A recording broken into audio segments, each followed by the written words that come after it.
To be honest with you, like I said, before I was a Muslim, I used to think a lot.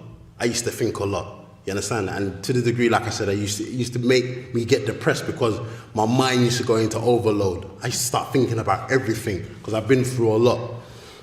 Now, when I started looking into religion, I started looking at society and looking at everything that I see, and I say to myself, everything has a purpose. Everything. No matter what you look at, it's got a purpose. This microphone, this monitor, mobile phone, the bathroom, the camera, my jacket, my shirt, my trainers, everything has got a purpose. Then how all of a sudden, me as an individual, I don't have no purpose? I start asking myself, you know what? I know no matter what, I'm gonna die.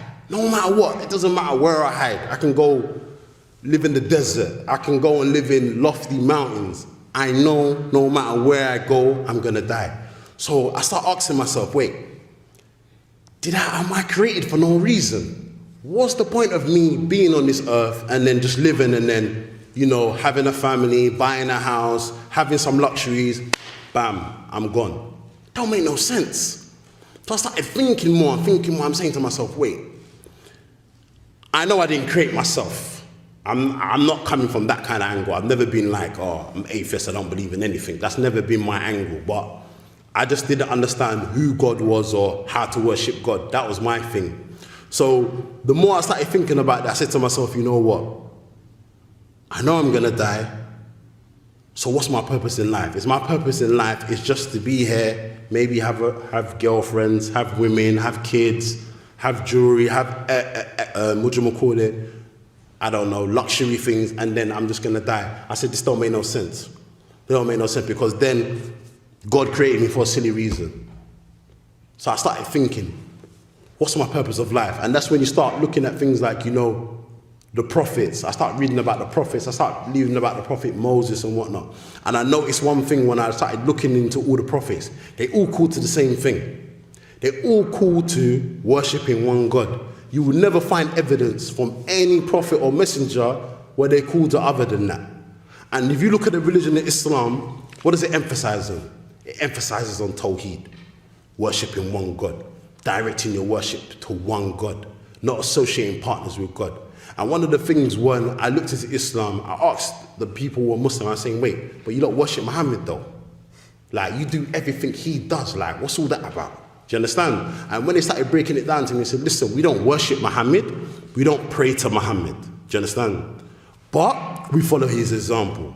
And they started breaking it down and showing me about other prophets and other messengers. And it makes sense to me because look, if God put an angel on the earth, it would be hard for us to follow the angel. Why? Because the angel's superior.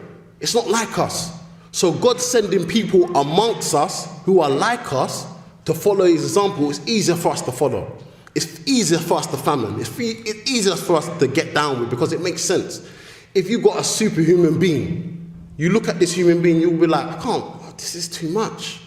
Do you understand? This is above my head. But if you look at the examples of the prophets and messengers, they married like us. Do you understand? They worked like us. They lived like us.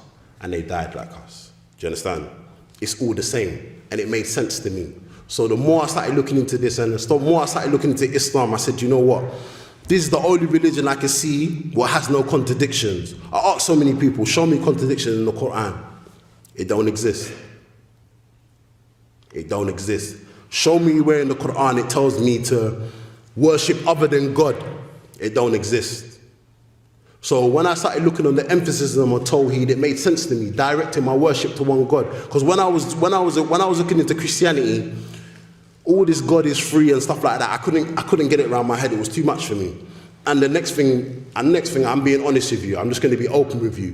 When they said to me, Jesus is God, and obviously I've grown up knowing that Jesus is a white man. So for me, I couldn't fathom that. I'm like, why is God white? Now, I'm being honest with you. I used to ask myself this, why is God white? This don't make no sense. This is not fair. Why is my creator white? Like, so what? Is white better than me? Do you understand? And when I start looking into Islam and look at the examples of the Prophet Muhammad sallallahu alaihi wasallam, when he said in his final sermon, there's no difference between a black man and a white man. The only difference between us is through our deeds. I said, this makes sense to me. This makes sense to me. I grow up going to a church, I'm in a church, I see a white man on the wall, I'm like, this is too much. I can't get down with this. Like, I'm being honest with you. I can't get down with this. This is not fair. This is not fair. Why is my creator white? Just like Nation of Islam. Why is their creator black? It don't make sense. So it makes, okay, if God is black, so what about white people and every other race? How are they going to feel? Do you understand? So it's the same thing. So when I started looking into Tawheed and looking at the values and the teachings of Islam, I said, you know what? This makes sense to me. And it was easy for me to accept Islam after that. So that was the main reason for me